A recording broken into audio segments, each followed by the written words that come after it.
Railway स्थानक परिसरात नवीन aviator railway मार्ग प्रकल्पाला अखेर गती मिळाली। काही वर्षापासून जमीन आणि जागेच्या अडचणीमुळे ठप्प झालेले काम आता पुन्हा सुरू झाले। रेल्वे प्रशासनाने दिलेल्या माहितीनुसार सुमारे 410 मीटर लांबीचा हा रॅम्प बांधकामासाठी तयार असून दोन्ही बाजूंना जागा पूर्णपणे मोकळी करण्यात आली आहे। या टप्प्याचे काम पूर्ण झाल्यानंतर संपूर्ण उन्नत रेल्वे मार्गाचा आराखडा वेगाने आकार घेईल। अरुंद असा असलेल्या कुर्ला स्थानकातील प्लॅटफॉर्म जुन्या पादचारी पुलांमुळे प्रवाशांना हालचाल करण्यास प्रचंड त्रास होतो। गर्दीच्या वेळी सुरक्षेचा मोठा धोका निर्माण होतो। यामुळे प्रवाशांच्या सोयीसाठी उन्नत रेल्वे मार्ग उभारण्याचा निर्णय घेण्यात आलाय। हा प्रकल्प पूर्ण झाल्यानंतर कुर्ला स्थानकाचा चेहरा-मोहरा बदलणार आहे। या प्रकल्पाला एकूण 1339 मीटर लांबीचा उन्नत रेल्वे मार्ग उभारला जाणार आहे।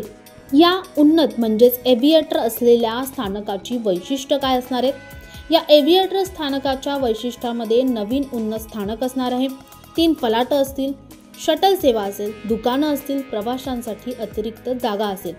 या प्रकल्पामुळे प्रवाशांना मोठा दिलासाही मिळणार आहे। हा प्रकल्प संपूर्ण रेल्वे वाहतूक व्यवस्थेच्या कार्यक्षमतेसाठी अत्यंत महत्त्वाचा प्रकल्प आहे। या पुलामुळे प्रवाशांची गर्दीतून सुटका होईल, हालचाल अधिक सोपी होईल आणि त्यांचा प्रवास सुरक्षित बनेल।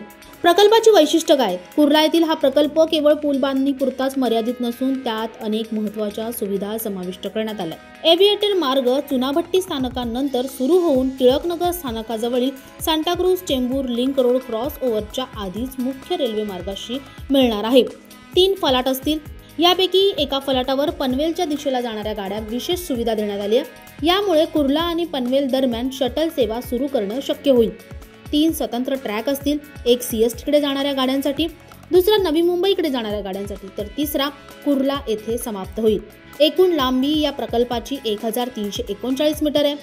सीएसएमटी कडील रॅम्प हा 413 मीटरचा आहे, तर उन्नत रेल्वे मार्गाचा आराखडा हा 504 मीटरचा आहे। चुनाभट्टीकडील रॅम्प हा 422 मीटरचा आहे आणि सध्याचे काम सुरू आहे हे 410 मीटर पर्यंतचं असणार आहे। या एकूणच प्रकल्पाविषयी तुम्हाला काय वाटतं आम्हाला कमेंटमध्ये नक्की कळवा आणि अशाच नवनवीन व्हिडिओसाठी नवशक्ती यूट्यूब पेजला लाईक, शेअर आणि सबस्क्राईब करायला विसरू नका। धन्यवाद।